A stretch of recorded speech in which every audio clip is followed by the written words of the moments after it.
ভারত পাকিস্তান উত্তেজনার প্রভাব পড়তে পারে বাংলাদেশেও।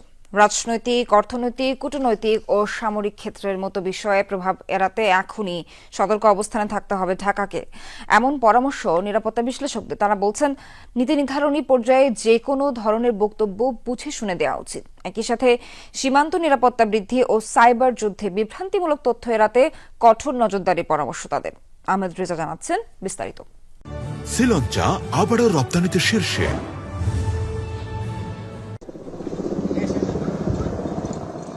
ভারত নিয়ন্ত্রিত কাশ্মীরের পেহেলগামে মঙ্গলবারের ভয়াবহ হামলার রেশ ধরে ভারত পাকিস্তানের মধ্যে সংঘাতময় পরিস্থিতি তৈরি হয়েছে।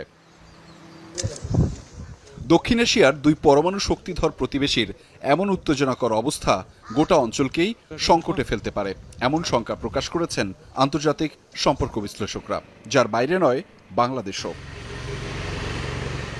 ভারত পাকিস্তানের মধ্যে যুদ্ধ পরিস্থিতি হলে বাংলাদেশে অন্তত 7টি বিষয়ে প্রভাব ফেলতে পারে। এগুলো হলো আঞ্চলিক নিরাপত্তা, রাজনীতি, অর্থনীতি, কূটনীতি, সীমান্ত নিরাপত্তা, সন্ত্রাসবাদ ইস্যু এবং সাইবার যুদ্ধ। বিশ্লেষকরা বলছেন, সামরিক ও কূটনৈতিকভাবে বাংলাদেশকে কৌশলী হতে হবে।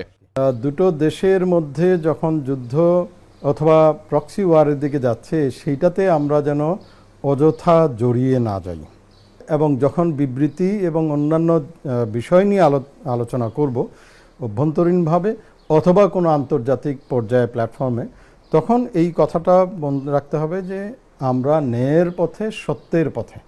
সামরিক বাহিনীর যে কাজ করা উচিত, দে শুড কিপ, তারা সতর্ক থাকা উচিত, প্রস্তুত থাকা উচিত। দক্ষিণ এশীয় অঞ্চলে এমনিতেই রাজনৈতিক ও অর্থনৈতিক সংকট বিদ্যমান। ভারত পাকিস্তানের মধ্যকার উত্তেজনা এই সংকটকে আরও প্রভাবিত করবে। আমাদের যে গোয়েন্দা সংস্থারা আছে, ডিজিএফআই এবং এনএসআই, হ্যাঁ, এবং কিছুটা হলে এসবি, তাদেরকে এই বিষয়টাতে একদম আপনার ব্যস্ত থাকা দরকার, একদম পুঙ্খানুপুঙ্খ নজর রাখা দরকার। এই জিনিসগুলোকে আসলে আমাদের মোকাবেলা করার একটা কার্যকর উপায় বের করতে হবে, যেভাবে হোক বের করতে হবে। লোকসংখ্যার হিসেবে নেটিজেনদের কাছে সামাজিক যোগাযোগ মাধ্যম বেশি ব্যবহৃত হয় এই অঞ্চলেই, ফলে সাইবার যুদ্ধে বিভ্রান্তিমূলক তথ্য প্রভাবিত করতে পারে নেটিজেনদের। যে প্রোপাগান্ডা ওয়ার, এই ইনফরমেশন টেকনিক্যাল আমাদের অ্যাভয়েড করে চলতে হবে।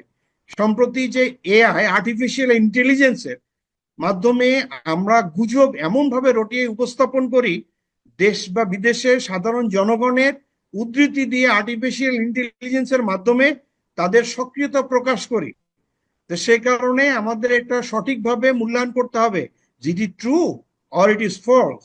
আন্তর্জাতিক কৌশলগত কারণে বাংলাদেশকে আগের চেয়েও বেশি সতর্ক থাকতে হবে মতামত